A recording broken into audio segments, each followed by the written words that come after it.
DiGeorge syndrome, which is more accurately known by a broader term 22q11.2 deletion syndrome, is a disorder caused when a small part of chromosome 22 is missing. This deletion results in the poor development of several body systems.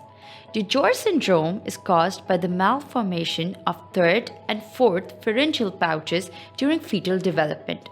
Now, all those organs that will arise from these malformed pharyngeal pouches, as shown here, will obviously be severely dysfunctional.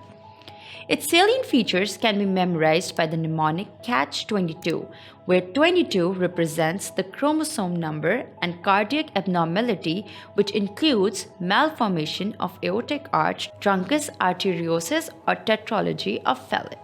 Abnormal facies or facial dysmorphism, which may include small, low-set ears, short width of eye openings, hooded eyes, a relatively long face, an enlarged nose tip, or a short or flattened groove in the upper lip. Now, thymic hyperplasia, which is often accompanied by recurrent infections due to T-cell deficiencies. Cleft palate, which is an opening or a cleft in the palate with or without a cleft lip. Hypoparathyroidism or hypocalcemia, as hypoparathyroidism will lead to the decreased production of parathormone, and that will lead in turn increase the phosphate reabsorption, which forms insoluble salt with free calcium ions, leading to a decreased calcium level in the blood. This manifests as hypocalcemic tetany or seizures.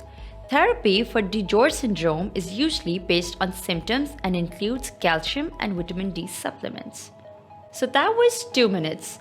For more detailed lectures, keep watching sqadia.com.